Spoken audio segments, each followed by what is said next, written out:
Oh. I think I'm gonna be sick, you guys. Oh my god, I'm not feeling well. Oh no! Hey everybody, welcome back. Thanks for taking the time to watch Hello Good Game. As always, if you find any value within this video, don't forget to give me a thumbs up because you're watching the best Magic the Gathering Arena channel for beginners and free-to-play individuals alike. Today, we're playing another free-to-play deck, which only consists of one rare. Last set, we did 0 rares for our free-to-play decks. This set, we're including 1 rare, and we're normally doing the companions because it's busted, right? Let's be honest. So Umori, the Collector, is our companion here. So the deck rule states that we have to include all of the same type of card within the deck to have it as a companion, and we're using creature as our type. So it's a creature deck. It is Sultai Mutate, and it is very powerful. As always, we're going to take a look at the deck list, talk about the deck strategy, get into our gameplay footage, which is very nice today, and then come full circle with our closing thoughts. So don't forget to like, comment, and subscribe. Hit that bell icon so you're notified of our future uploads. We're live on Twitch every single morning, 6 a.m. PST. I love your company. And you can also join our Discord if you'd like to engage with the community as a whole. I think we have over 1,000 members now, so that's really, really cool. Let's get into the deck list, though. Umori, the Collector, is our companion.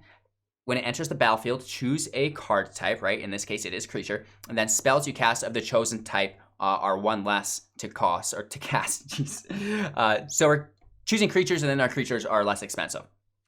Moving on to our 1-drops, we have 4 copies of Zagoth Mamba. It's a 1/1, and whenever this creature mutates, target creature an opponent controls gets -2/-2 until end of turn. 4 copies of Arboreal Grazer, a 0/3 with reach. When Arboreal Grazer enters the battlefield, you may put a land card from your hand onto the battlefield. 4 copies of Paradise Druid. This is a 2/1, and our first 2-drop. Paradise Druid has hexproof. As long as it's untapped, you can tap it to add a mana of any color. We have 4 copies of Baby Godzilla, Ruin Reborn, or Pollywog Symbiote for 1/3. Each creature spell you cast costs 1 less to cast if it has Mutate. And then whenever you cast a creature spell, if it has Mutate, draw a card, then discard a card. So that's a nice cycle ability there. Insatiable Hemophage, our first 4-drop. It's a 3/3 with Death Touch. Mutate for 3.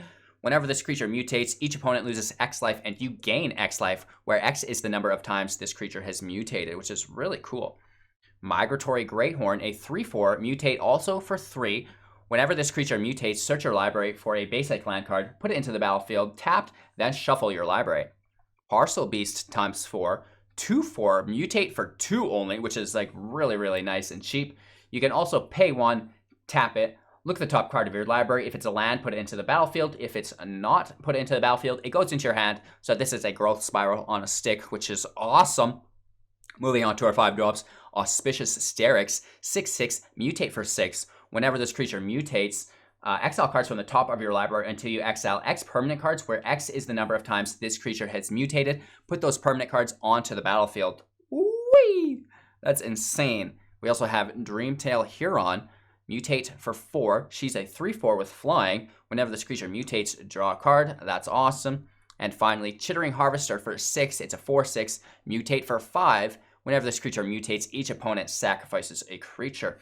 All of these spells are accompanied by 6 islands, 8 swamps, and 8 forests.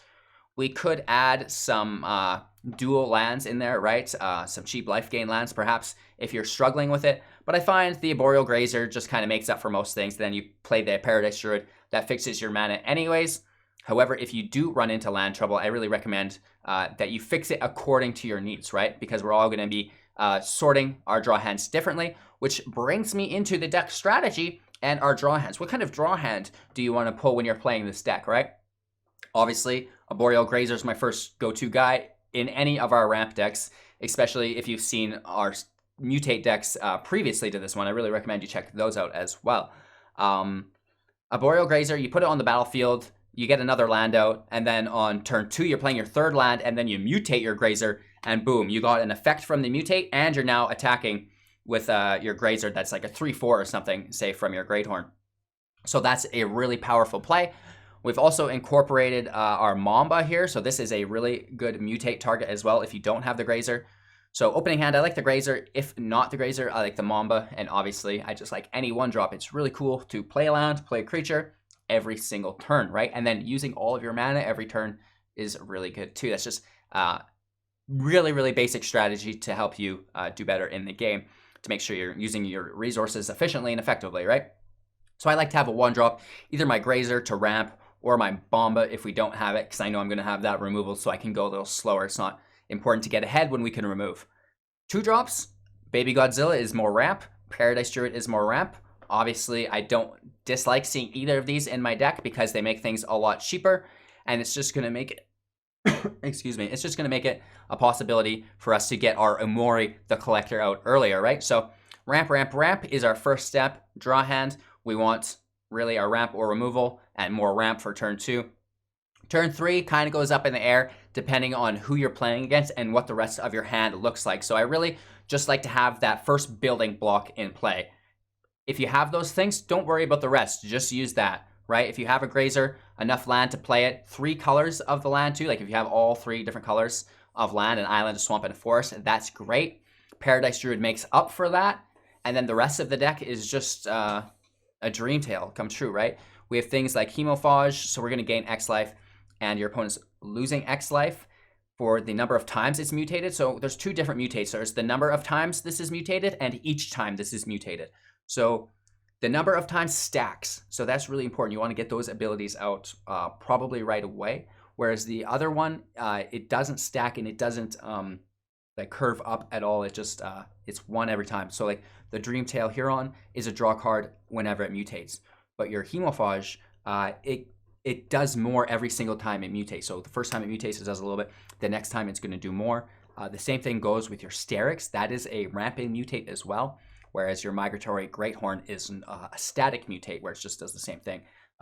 If it did ramp, it would be broken. That's why it's not like that, right? Could you imagine every time you draw like 3, 4, 5, 6 cards? That's crazy. But I guess that's what the Starrix does. But it even puts them in the battlefield, so it's even more broken. You really want to mutate onto your Paradise Druid, especially with your Starrix, because you don't want to have it removed to single target removal. You want to force your opponent to be using a field wipe or a non-target removal source, right? So keep your Paradise Druid with hexproof. You do all your mutating onto your Druid, and you should be able to get your Hemophage out there right away and just stack that up, and it's going to deal a lot of damage, especially when we have things like our Parcel Beast mutate for 2, which we can easily throw on multiple times later on in the game. Chittering Harvester, I really like to put this on early as well, especially if he's running a creature-based deck, then we can deal with his creatures. If he's not running a creature-based deck, I basically just ignore this card if he's running some form of control.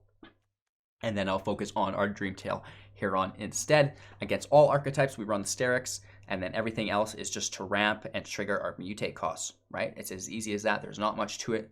Literally, all of this is ramp. This is to trigger mutate costs, and yeah, so this is a good representation of it. All of this is ramp and removal, I guess. This should go here, right? All ramp to here. These are triggers. These are your value engines, your Hemophage, your Huron, and your Starrix. Those are your main gets after you've ramped, which you want to put on your Paradise Druid.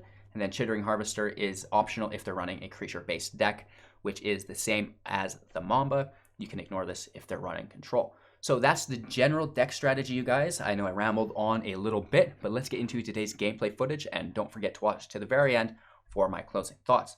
I am live on Twitch every single morning, 6 a.m. PST. We have daily uploads on YouTube, and you can also join our Discord to partake in all of our lovely community events. So I'm out of breath, you guys. Thanks for watching. Now let's get into today's gameplay footage. Our opponent goes first here. We're missing swamps, but the hand doesn't really require it. I guess we keep it. We do want them eventually. We could pull it out with our Greathorn. Worst case scenario, right? We could have played our island there to threaten a counter, but meh. Mardu Yorin? Janet is War. This is actually a pretty threatening name. Is he a reanimator? What's going on here? I'm so confused.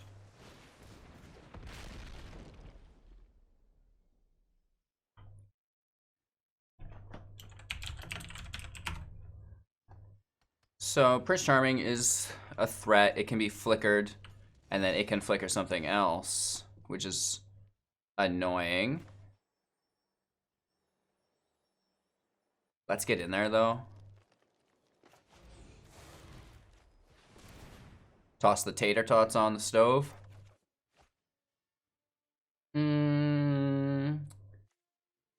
Let's throw the land. Over top. And we're pulling a swamp. Uh-oh. My opponent's like, what?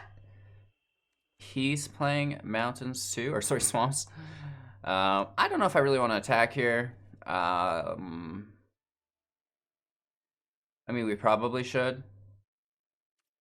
But I have no idea what deck he's playing, so I don't want to walk into a trap, right? So, I'm going to hold off. Okay. Yoron, Mardu cycling. I'm so interested in how this plays out.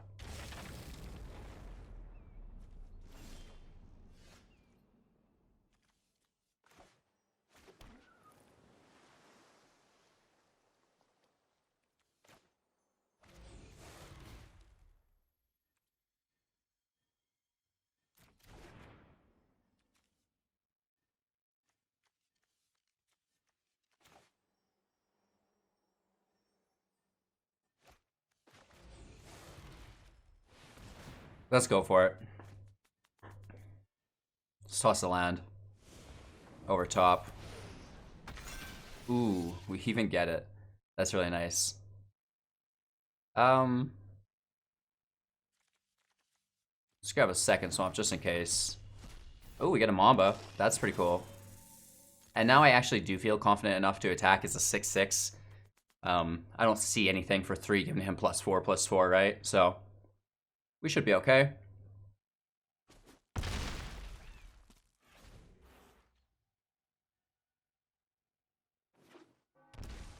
Paying life for an ECD on our Starrix. Okay. Alright, alright. That's cool.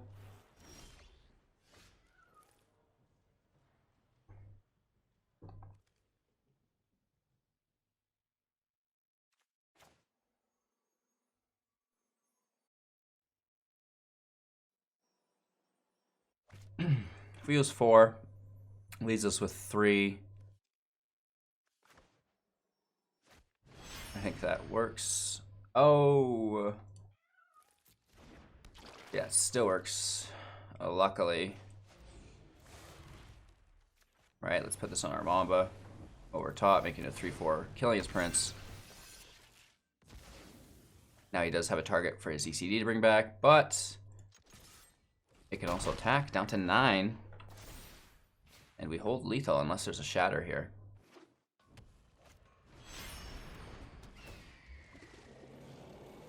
Okay, bouncing his ECD. Ouch. That wasn't in the forecast for this guy. I think we're still gonna be okay though.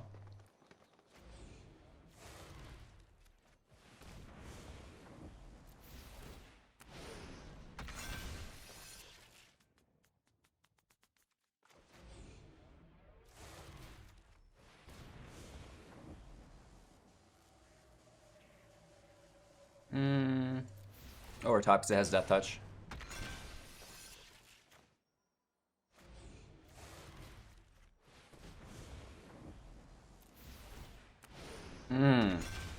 Ooh. Ooh.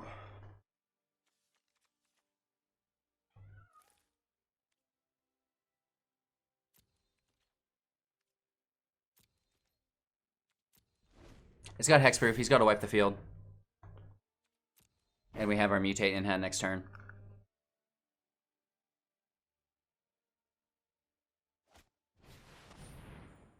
Right, he can only target Umori.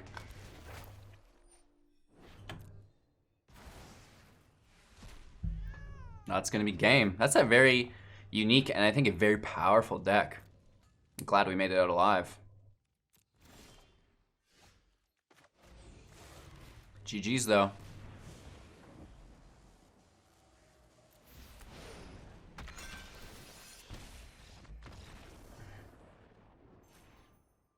All right, we're on the play, which is super cool, but we're not going to keep...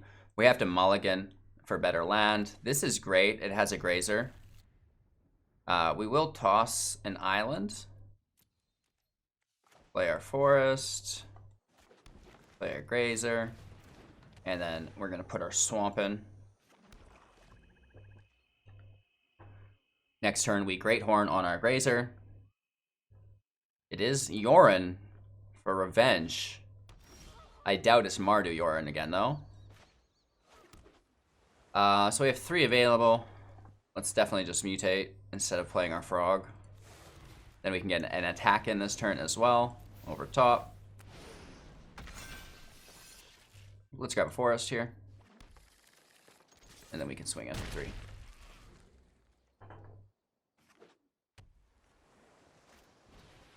Birth of Maltese, not so bad. Gives us another free turn.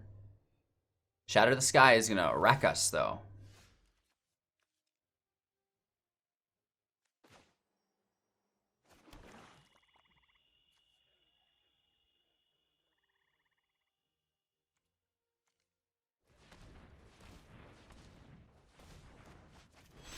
Alright, let's make sure we manually tap our land. So we leave our island up. Allows us to play our baby Godzilla.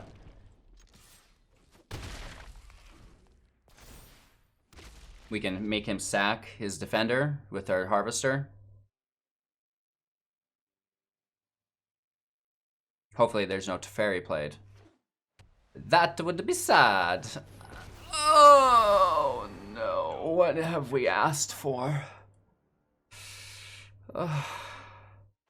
Make sure you don't focus on things that you don't want to happen, because they will.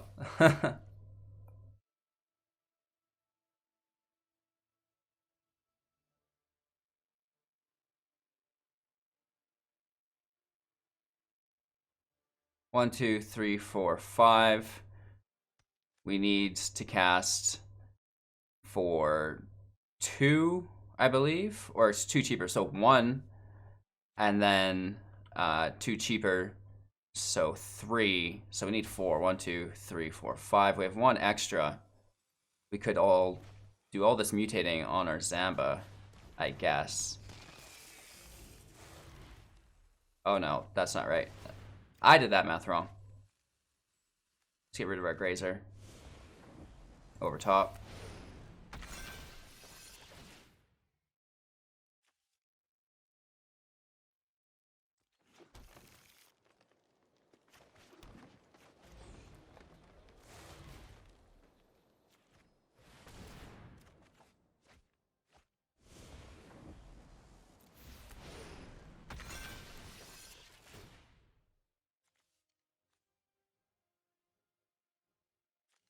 Let's grab another islands.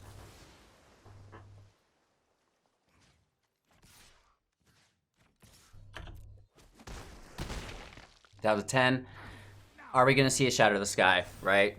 Is that how he saves the day and wins the game? It's as easy as that, right? Against a lot of the aggro decks, or even the mid-range, like 1 field wipe, and that's probably game. If he doesn't have it, though, we're in a really good position. And it doesn't look like he's got it. Even in a Deafening Clarion falls a little bit short. It only really picks up the Godzilla. That's not a good enough card. We can hold it.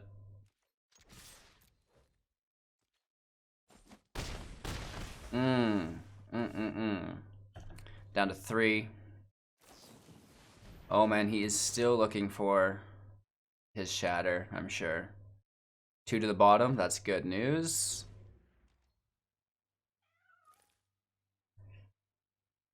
Yeah! I like a hand when you're torn on which way to progress, right? So that is a really good sign where you have lots of options. Our opponent's on the play, so we're going to decide what to do based on what he does. There's no creature plays. We're not going with our Mamba. We are going to go with our Grazer. Yeah, boy. And then we're going to get our Hemophage out as soon as possible. On our Druid, of course. He does have white and red, so we're talking Deafening Clarions. To name a few things.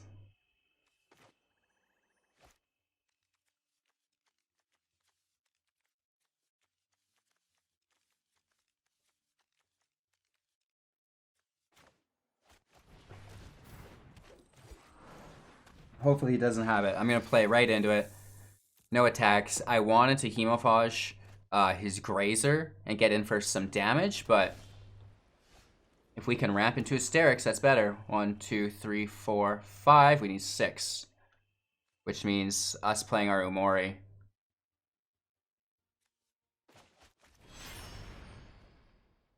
Umori survives a Deafening Clarion, at least. Mamba strikes for 1. Okay. Tin Street Dodger. Interesting. What's happening to me? We're going to mutate our Mamba. Putting it over top. Turning it to a 6/6, which is quite formidable. Dodger's dead, and we put a permanent onto the field. It's our Harvester. Looks pretty good. Hit for 10. Ooh. That's not good. Right, good start. And that's gonna be a good finish too. Alright, I'm not sure about this land, you guys. We're gonna toss it. The Godzilla's nice and the Harvester's cool too, but I mean, it's a little ways off.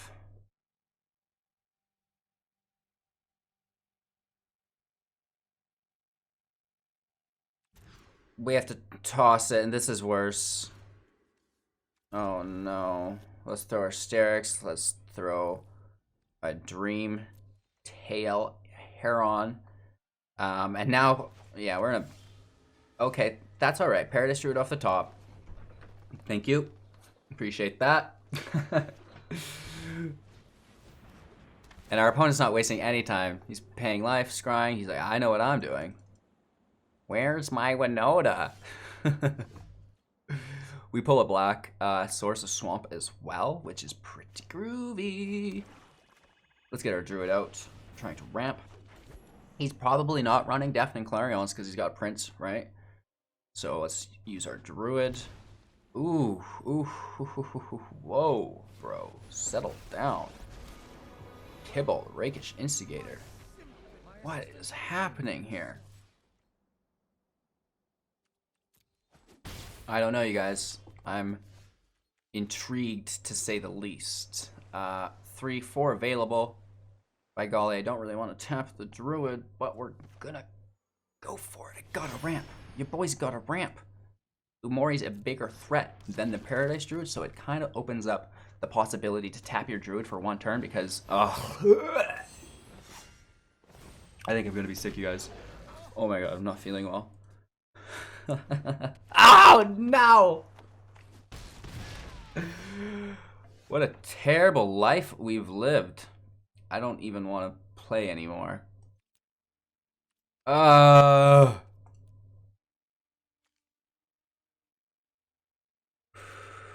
breaths. This is still a match somehow. Cry. Land looks good. We have our Godzilla into our Greathorn.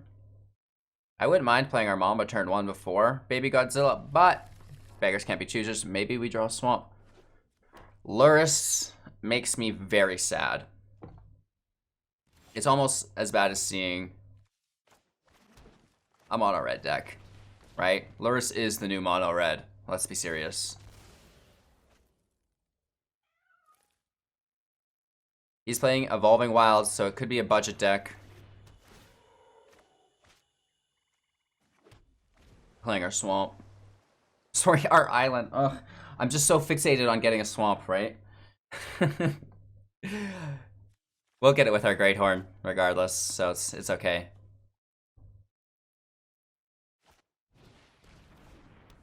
Cauldron Familiar in the house.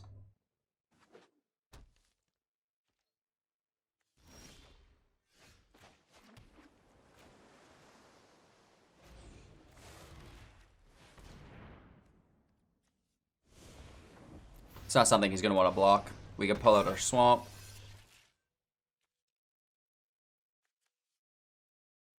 The unsanctioned lands all look pretty similar, especially the blue and the black. The Dimir colors are hard to distinguish between the two.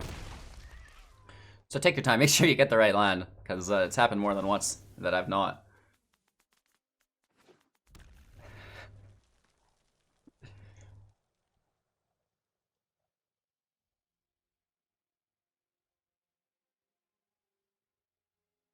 Let's our opponent's go here. He's got 2 mana. I think he can play to 3.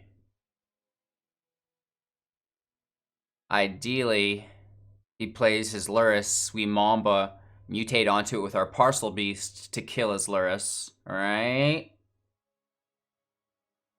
You gotta think ahead like that. Witch's Oven will throw a wrench in that plan, but it will still help us deal with it. So, that's always fine.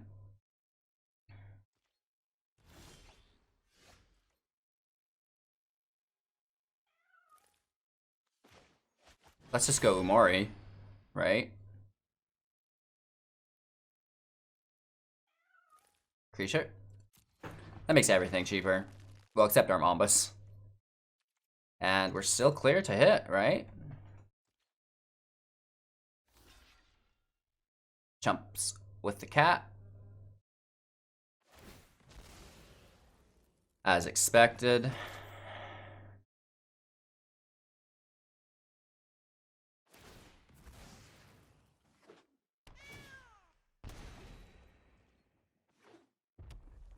Hopefully we see that lovely little kitty cat this turn.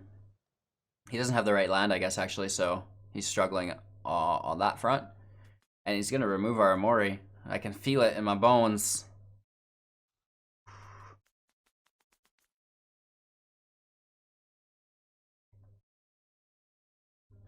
His side of the field should like turn like icy when he has removal in his hand.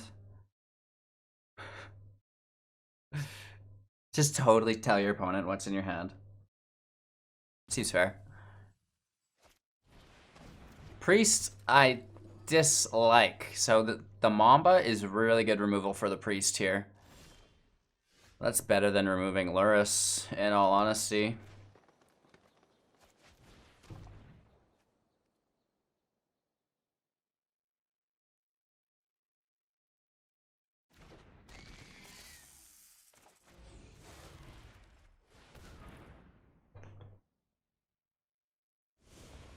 Over top, making it very strong. Drawing a card, killing the Priest, making him sack with his Oven. Just getting it off the field, right? It's a 2-drop, so he can't play his Lurrus next turn. And the Priest, right? He can only choose one of them. And now there's no chump blocks available. He gets to replay the cat because he does have the food, though, so still stops a little bit of damage and then mitigates it by gaining some back. We're okay, though, right? We ramped and he stuttered, so...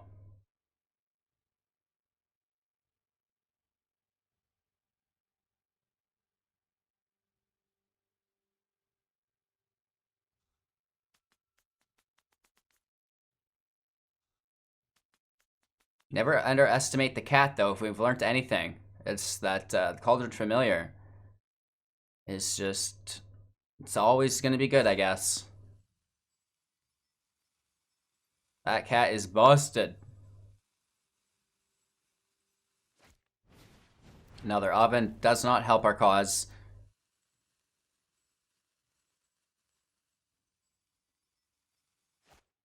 And we see removal on our baby Godzilla. Bummer. At least it's not Priest of the Forgotten Gods, right? That's worse. He can take our creature and then sack our creature, and then we have to sacrifice another one of our creatures. Whew. And we take damage, and he draws a card. It's just too much. But you've seen just how easy it was to deal with, right? Just -2. Get out of here.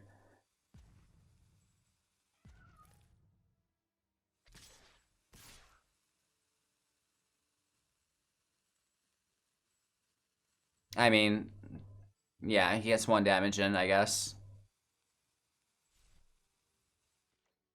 He could have done it.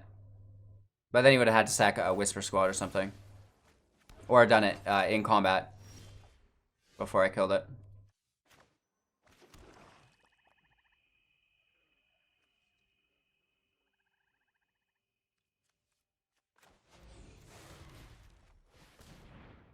We want the draw anyways, so I'll go straight for the Mamba.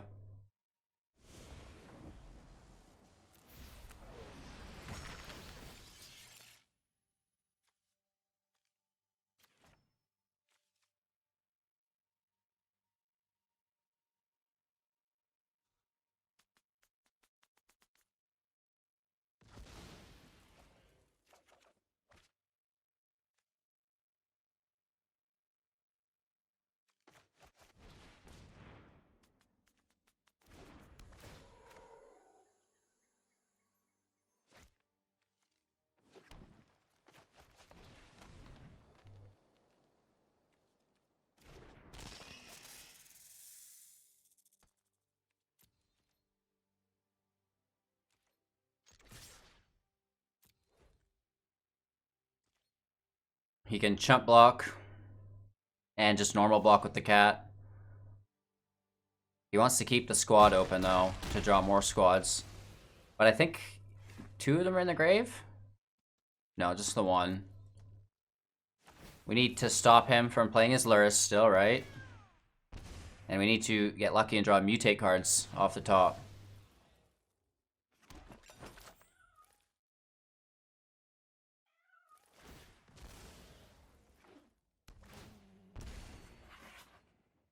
And you can see we're flexing on him, and just with the cat and 2 ovens, he's somehow able to mitigate everything and just claw, like literally claw his way down.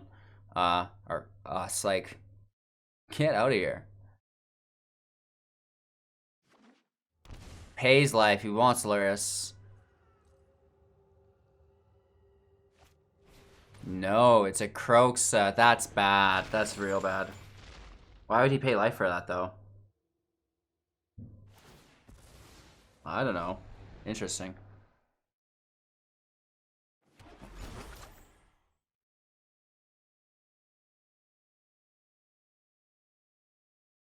Just to gain it back by eating the food, I guess? Right? You gained 1 life by doing that.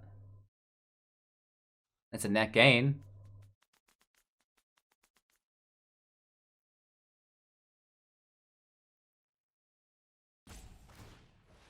Okay, Whisper Squad as well. Decent.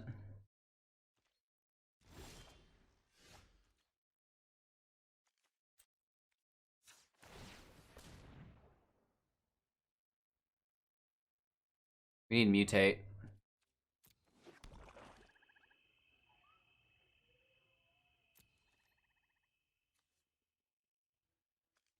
Keeping the Paradise Druid to discard with his Croxa.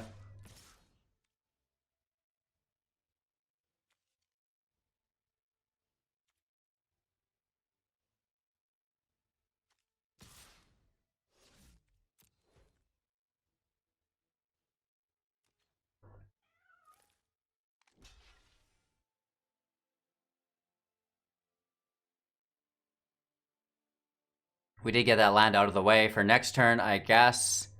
32% chance we draw a land. Our best chance is our Starrix and our Hemophage, which we've not seen. And it's actually what the deck's meant to be based around. So we're holding in there very poorly, I think I may add. But yeah, ouch. Keeping the Druid so we don't take 3 damage.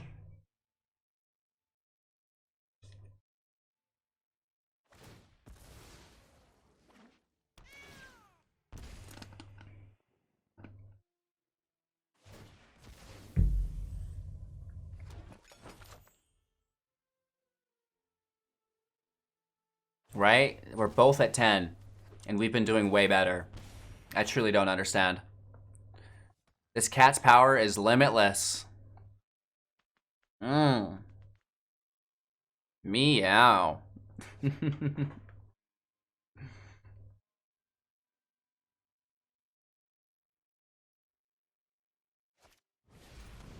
we go, Croxa. Main cast, empties his graveyard. Lurrus is not really worth it. Druid's gone. We save the damage. We have the flyer. We should have attacked with our Dreamtail last turn. We would have been so much closer.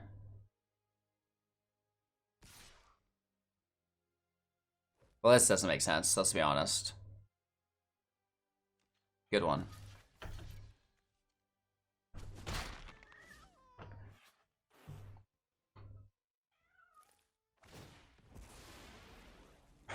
All comes down to the straw, you guys. Because we're gonna get cycled on so hard with this cat.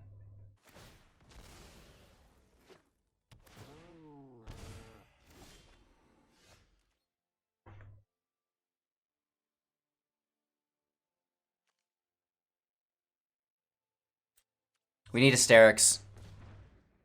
Big money, big money, big money.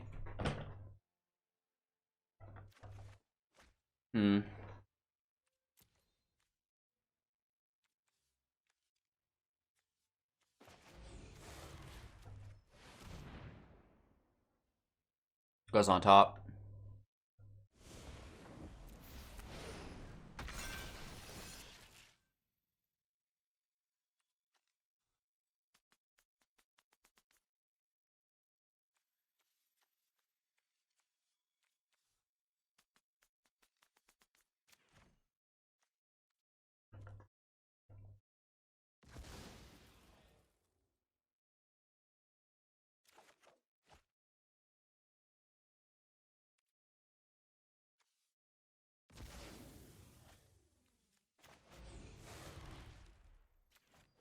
Right, we're making a comeback.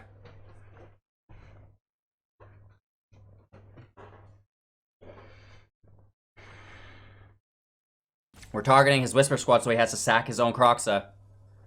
It's gonna get ugly. Underneath.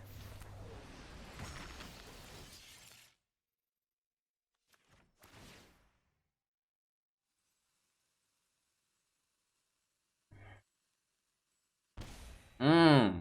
4 damage, 4 life. That's really gonna help. Ooh, he's got the cat to replay to sack. That's smart. Nice play, nice play.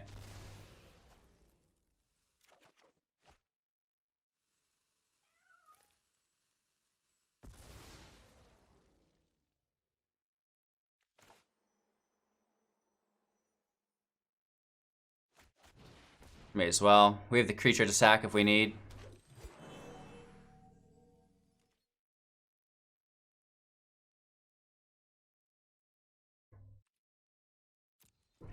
No attacks for now.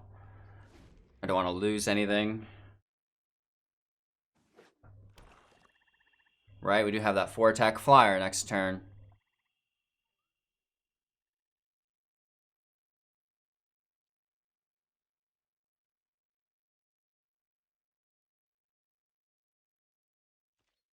Oof. Yeah. Haha, rawr. I guess let's mitigate that, right?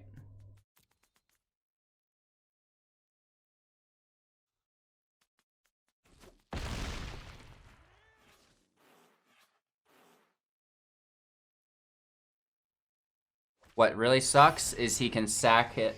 Oh no. He can sack his Croxa and replay it. Ouch. This has just gotten very bad for us.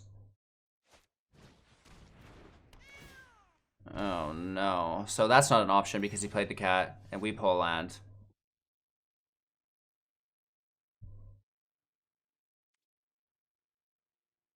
He's got 2 blockers, right? So we can hit for 4, 5, 6, 7. Man, this sucks. The chance it's a land is very low. We need a Starrix, baby. No!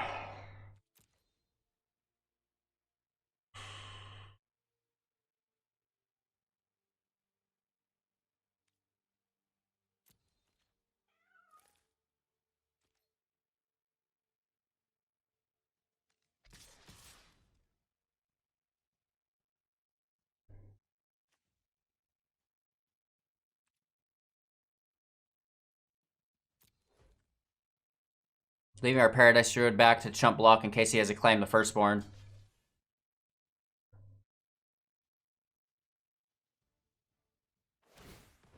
This is very bad.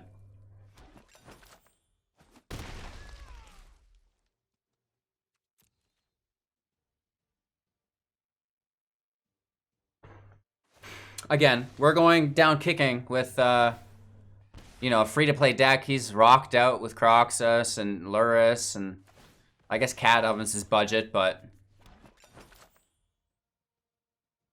definitely one of the best decks in the meta, without doubt. And we're easily going toe-to-toe with it, relying on top decks that we're getting screwed on. But, you know, we'll get there. We're at 10% for an Auspicious Starrix. That's ridiculous. Dreadhoard's not threatening. Well, actually it has haste. That is threatening.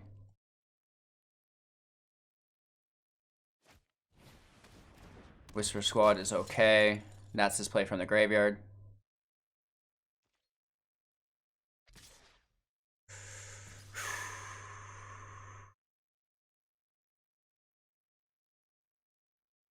He can attack with everything.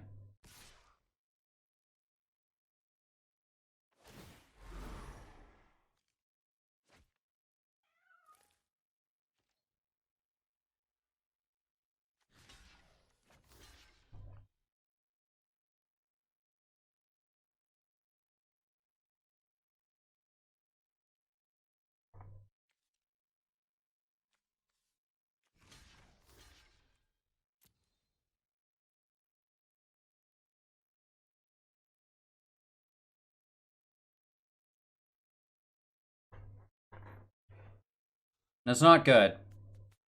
Right. He can gain 2 life with the cat.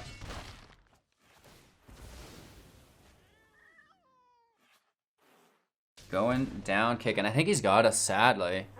He's already played from his graveyard. The only thing he can do is his cat. I don't think he's got any left. What? I thought we dealt with all those. And then, yeah, just cat shenanigans. Absolutely brutal, you guys. His deck state is far superior. I don't even know. Doesn't do it. Doesn't do it.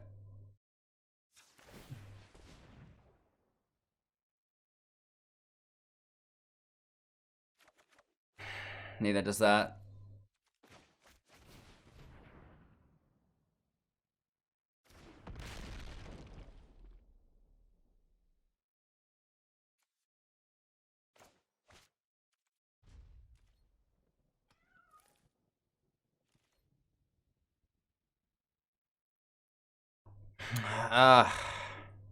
He's got us, right? Sad, sad day, but we just got screwed on all this land, right? For every land we drew, he actually drew a card that interacted with us. And then he's gone above and beyond that, and he's actually been recycling them from the grave as well, so we just couldn't get that flow that we needed to get going. Like, down to 35 cards, right? 11% seeing a Starrix, which is ridiculous.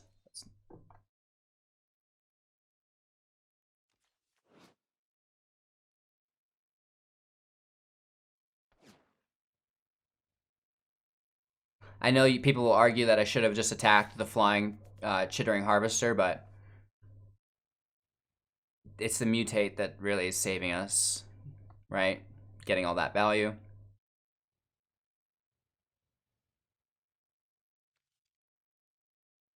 I mean, I think it's too little too late, just based on his life gain. Like, we'll never get there. So we're just going to let him claw out, sadly. Right? Lose our Mamba. Save the life.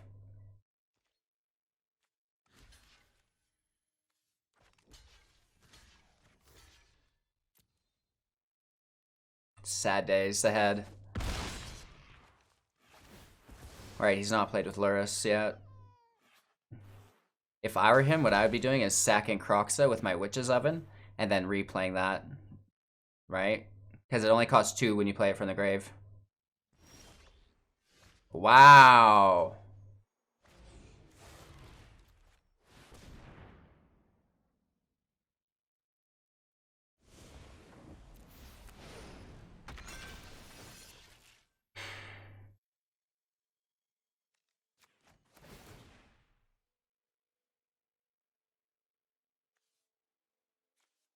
I don't think we're gaining enough life to make it worthwhile. I mean, it helps. It helps. But we didn't get close enough. If only they all had haste. Right?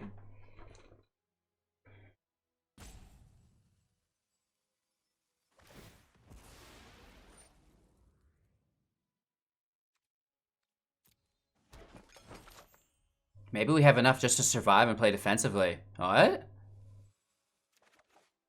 Ooh, that'll win us the game.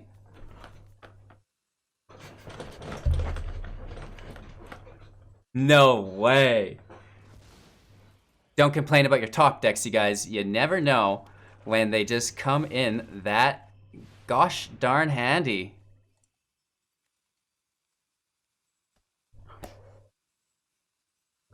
He's dead right now.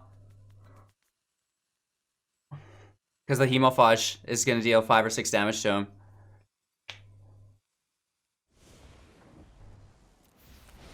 Woo!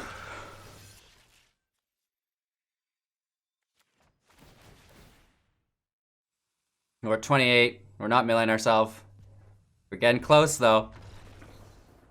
Yeah, boy! Typically, maybe not a hand I'd keep, but after last game's land flood, I'm going to push our luck, and hopefully we draw land, right? That would be cool, and then we can Great Horn into our swamp. Big money, big money, big money. Oh, he's using Umori as well. Paradise Druid doesn't hurt.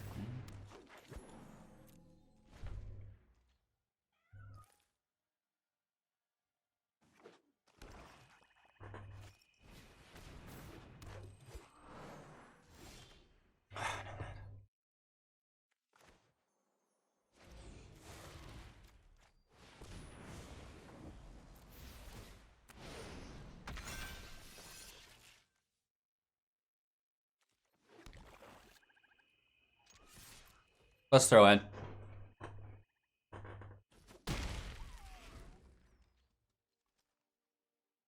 We're running behind, right? He's ramped way past us. Not good.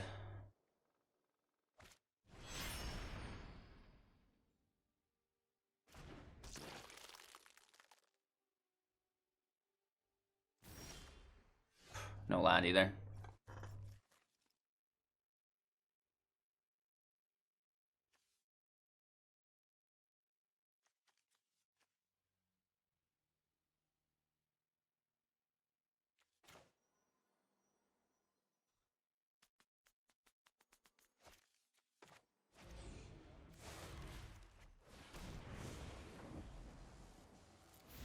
This will ramp us as well. And it starts to gain us life.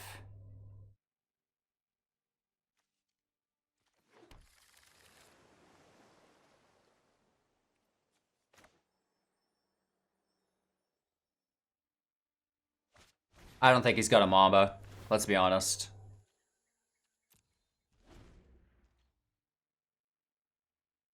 Tapped our Druid basically for a chump blocker, but I think we're fine.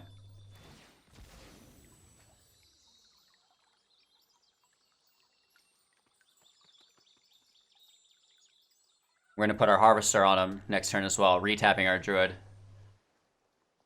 Get those creature sacrifices going. That's going to be the really important thing. Also, another reason to play the Grazer with our tapped Druid is in case he does the same thing to us, because the Hexproof doesn't protect us from sacking it, right? Oh, he goes right into the Starrix. Ouch. Into his second Starrix. Oh, no.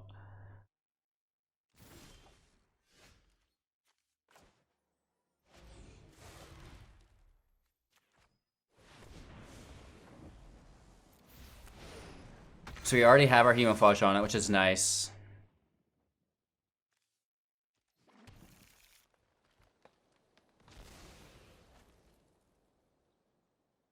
And I do have Death Touch. Right, we're at 25 life. He's down to 12. We do have our 2 Parcel Beasts to put on after this next Hemophage, and we're just going to hammer down. This sucks, though. he's gonna do the exact same thing to us. Right? Okay, he gets a symbiote and a land. Could be worse. Pays life for the land as well. That's incredibly interesting. Incredibly frightening as well. Alright, he's got his second Hemophage. And he's got his Apex of Forever available to him. That's not good. And it's right onto the field now. Oh no. So you see where we're headed with the upgraded version a little bit, right? It ends right here. There's our path to completion. Brokos Apex of Forever. You may cast it from the graveyard using its mutate ability. Love it. So he's up to 16. And he's got some heavy attackers. Oh, and then he's re-mutating on top of it. Let's show ourselves out with a hello, good game. My goodness, this is a bad man, ladies and gentlemen. Whew. An Agent of Treachery's in there? Wow! Goodness gracious! What has happened?